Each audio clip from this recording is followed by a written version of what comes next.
ડીસાના એક તબીબી ગુજરાતમાં સૌથી વધુ વાંકાચૂકા પગવાળા તાજા જન્મેલા બાળકોના પગ વગર ઓપરેશન સીધા કર્યા છે। 6 વર્ષમાં 1000થી પણ વધુ આવા બાળકોના પગ સીધા કરી સામાન્ય બાળકોની જેમ ચાલતા કર્યા છે। આમ તો હાથ કે પગમાં કોઈ પણ જાતની ખોડખાપણ હોય તો તેનું ઓપરેશન વગર સીધું કરવું શક્ય નથી, પરંતુ ડીસાના ઓર્થોપેડિક ડોક્ટર રમેશ ચૌધરીએ આ કામને વગર ઓપરેશને શક્ય કર્યું છે। તેમણે તાજા જન્મેલા બાળકોના વાંકાચૂકા પગ વગરના ઓપરેશનને સીધા કર્યા છે અને એક બે નહીં પરંતુ 1000થી પણ વધુ। સામાન્ય રીતે 1000 બાળકોમાંથી એકાદ બાળકને જન્મતાની સાથે જ આ વાંકાચૂકા પગની તકલીફ હોય છે। સાદી ભાષામાં તેને વાંકાચૂકા પગ કહેવામાં આવે છે, જ્યારે સાયન્સની ભાષામાં તેને ક્લબ ફૂટ અથવા CTV કહેવાય છે। અત્યાર સુધી આવા વાંકાચૂકા પગવાળા બાળકોનું ઓપરેશન કરી પગ સીધા કરવામાં આવતા હતા, પરંતુ ઘણી વખત ઓપરેશન કર્યા બાદ પણ પગ જેસે તે પરિસ્થિતિમાં થઈ જતા હતા, પરંતુ હવે નવી સાયન્સ અને ટેકનોલોજીના કારણે વગર ઓપરેશને આવા બાળકોના પગ સીધા કરવાનું શક્ય બન્યું છે। ડૉક્ટર રમેશ પટેલે દિલ્હી સાયન્સ સ્ટીફન મેડિકલ કોલેજમાંથી મેડિકલનો અભ્યાસ કર્યો છે, જ્યાં તેમના head of department doctor Mathew Varghese હતા। તેઓ ઓપરેશન વગર બાળકોના પગ સીધા કરતા હતા। તેમની પાસેથી ડૉક્ટર રમેશ પટેલે પણ ઓપરેશન વગર માત્ર પ્લાસ્ટરથી જ પગ સીધા કરવાનું શીખ્યા છે। ત્યારબાદ તેમણે ડીસામાં તેમની પોતાની પરિવાર ઓર્થોપેડિક હોસ્પિટલ શરૂ કરી છે, પરંતુ તેમનું સપનું હતું કે ગુજરાતમાં કોઈ પણ બાળક વાંકાચૂકા પગવાળું નહીં રહી જવું જોઈએ, ચાહે તેની પાસે પૈસા હોય કે ના હોય। જેથી તેમણે તેમની હોસ્પિટલ શરૂ કરતાં જ વાંકાચૂકા પગવાળા બાળકોનો ઇલાજ વિનામૂલ્યે શરૂ કર્યો હતો। ત્યારબાદ તેમણે શરૂઆતમાં 400થી 500 જેટલા બાળકોને વિનામૂલ્યે માત્ર પ્લાસ્ટરથી જ પગ સીધા કરી આપ્યા હતા, પરંતુ ઘણી વખત બાળકોએ તેમના પરિવાર દ્વારા પ્લાસ્ટરની સાચવણી થતી ન હોવાથી તેમને મામૂલી રકમ લેવાનું શરૂ કર્યું હતું અને ત્યારબાદ અત્યાર સુધી તેમણે 1000થી પણ વધુ બાળકોના વાંકાચૂકા પગ માત્ર પ્લાસ્ટરથી સીધા કર્યા છે। ઓપરેશન વગર સીધા કરવાની સારવાર બાળકના જન્મ પછી 7 દિવસ પછી વાંકાચૂકા પગને સીધો રાખી પ્લાસ્ટર કરવામાં આવે છે અને તે પ્લાસ્ટર દર અઠવાડિયે બદલવામાં આવે છે। ત્યારબાદ તેને સ્પેશિયલ સ્યુઝ આપવામાં આવે છે, જેથી તેનો પગ સંપૂર્ણ સીધો થઈ જાય। જે બાદ જન્મતાની સાથે જ તેનો ઇલાજ કરવાનું શરૂ કરે તો માત્ર 4 કે 5 પ્લાસ્ટરમાં તેનો પગ સીધો થઈ જાય છે, પરંતુ મોટી ઉંમરે તેની સારવાર શરૂ કરવામાં આવે તો તેને લાંબા સમય સુધી સારવાર લેવી પડે છે।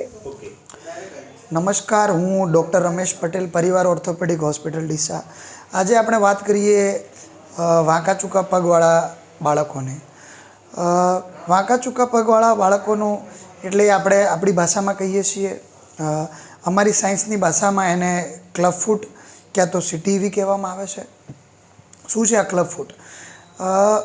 અત્યાર સુધી સાયન્સમાં એવી કોઈ જાણકારી મળી નથી કે આવા બાળકો કેમ જન્મે છે, શું એનું કારણ છે। કોઈ જ કારણ હોતું નથી, પરંતુ એટલું ચોક્કસપણે છે કે 1000 બાળકોનો જન્મ થાય તો એક બાળક એ વાંકાચૂકા પગ સાથે જન્મે છે, એ ચોક્કસપણે એનો રેશિયો છે, એના ડેટા છે।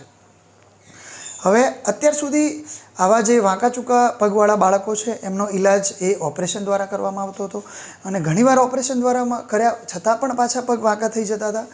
તો હવે જેમ નવી સાયન્સ નવી ટેકનોલોજી એમ એનું ટ્રીટમેન્ટ પણ બદલાણી છે।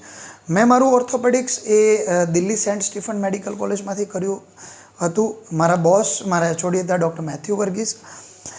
હું જ્યારે દિલ્હી ગયો ત્યારે આવા ઘણા બધા બાળકો વાંકાચૂકા પગ સાથે એ અમારી ઇન્સ્ટિટ્યૂટમાં ઇલાજ કરાવતા હતા। ત્યાં ઇલાજ માત્ર ને માત્ર પ્લાસ્ટર દ્વારા કરવામાં આવતો હતો। ડૉક્ટર મેથ્યુ દ્વારા એ બાળકોનો ઇલાજ માત્ર ને માત્ર પ્લાસ્ટર દ્વારા કરતા હતા, જે મને ત્યાંથી શીખવા મળ્યું કે આનો ઇલાજ પ્લાસ્ટરથી પણ શક્ય છે। પછી મેં જ્યારે મારી પ્રાઇવેટ હોસ્પિટલ અહીંયા ડીસા ખાતે પરિવાર ઓર્થોપેડિક ચાલુ કર્યું તો અમે પણ એનું માર્કેટિંગ કરી અને ચાલુ કર્યું। તો અમે અત્યાર સુધી છેલ્લા 6 વર્ષમાં લગભગ 1000 બાળકોનો ઇલાજ માત્ર ને માત્ર પ્લાસ્ટર દ્વારા કર્યો છે। એમાં કોઈ જ પણ પ્રકારનું ઓપરેશન કર્યું નથી અને એ લગભગ એક પ્રાઇવેટ પ્રેક્ટિસ કરતા ડૉક્ટરનો આખા ગુજરાતમાં એ હાઈએસ્ટ આંકડો છે કે અત્યાર સુધી કોઈ એક ડૉક્ટરે પ્રાઇવેટ પ્રેક્ટિસમાં 1000 બાળકોનો ઇલાજ કર્યો નથી। હવે જોઈએ એનું ટ્રીટમેન્ટના ખર્ચાને, તો શરૂઆતમાં અમે લોકો એનું ફ્રી ઓફ કોસ્ટ કરતા હતા। 500 જેટલા બાળકોને બિલકુલ મફત ઇલાજ કર્યો, પરંતુ આનો ઇલાજ મેં કીધું એમ પ્લાસ્ટર છે એ પ્લાસ્ટર સાચવવામાં નહોતું આવતું. પછી અમે નક્કી કર્યું કે ચલો એનો એક રિઝનેબલ ચાર્જ રાખીએ. તો અમે અત્યારે 15,000 રૂપિયા એનો ચાર્જ છે. અને એ છતાં પણ જો કોઈ બાળક ગરીબ છે કે પછી એની પાસે પૈસા નથી, તો પૈસા એવો કોઈ પ્રાયોરિટી નથી.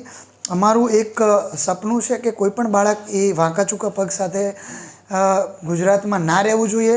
ફૂલ નહીં તો ફૂલથી પાકડી જેટલું પણ થાય એટલું અમે લોકો કરીએ છીએ. પૈસા કોઈ પ્રાથમિકતા નથી. હવે એનું કરીએ વાત તો ટ્રીટમેન્ટની. તો ટ્રીટમેન્ટ એટલે કઈ રીતે પ્લાસ્ટર, કેટલા પ્લાસ્ટર? તો બાળક જન્મતાની સાથે જ આવે તો અમે લોકો 7 દિવસની રાહ જોઈએ છીએ. 7 દિવસ એટલા માટે રાહ જોવાની કે પ્લાસ્ટર લગાવવા માટે ચામડી બિલકુલ પતળી હોય છે અને એ પ્લાસ્ટર ટોલરેટ ના કરી શકે. તો 7 દિવસ પછી અમે પ્લાસ્ટર લગાવવાનું ચાલુ કરીએ. એ પ્લાસ્ટરને અમે દર વીકમાં ચેન્જ કરીએ છીએ. એટલે જો જન્મ સાથે બાળક આવી જાય તો લગભગ 5 થી 7 પ્લાસ્ટરમાં એ પગ સીધો થઈ જાય છે. અને પગ સીધો થયા પછી અમે લોકો શૂઝ આપીએ છીએ. એ શૂઝ પણ પ્રાઇવેટમાં તમે લેવા જાઓ તો 5,000 થી 7,000 રૂપિયા થાય છે. અને એ ડીસા સિવિલ હોસ્પિટલમાં અમારા દ્વારા જે ક્યોર ઇન્ટરનેશનલ છે એના દ્વારા ફ્રી ઓફ કોસ્ટમાં પ્રોવાઈડ કરવામાં આવે છે. અને એ શૂઝ હોય છે એ પછી મેન્ટેનન્સ માટે હોય છે. અત્યાર સુધી મેં તમને કીધું 1000 બાળકો. જેમ બાળક નાનું હોય છે એમ ઓછા પ્લાસ્ટર લગાવવા પડે છે. જેમ જેમ એની ઉંમર વધારે અને તમે ઇલાજ ના કરાવો તો નંબર ઓફ પ્લાસ્ટર વધતા હોય છે. પરિવાર ઓર્થોપેડિક હોસ્પિટલમાં અમે લોકોએ 7 દિવસથી માંડી અને 11 વર્ષના બાળક સુધી અમે લોકો માત્ર ને માત્ર પ્લાસ્ટરથી પગ સીધા કર્યા છે. અને એ બાળકો બિલકુલ હેલ્ધી છે, એમને કોઈ જ તકલીફ પડતી નથી. આપણને ખબર પણ ના પડે કે આને કોઈ તકલીફ હતી. તો જેને પણ એવું લાગે કે વાંકા ચૂકા પગ છે તો એ પરિવાર ઓર્થોપેડિક હોસ્પિટલમાં આવી અને ઇલાજ કરાવી શકે છે. પૈસાની પ્રાથમિકતા નથી. વાંકા ચૂકા પગ કોઈના ના રહેવા જોઈએ એ મારી અને પરિવાર ઓર્થોપેડિક હોસ્પિટલની પ્રાથમિકતા છે. Thank you.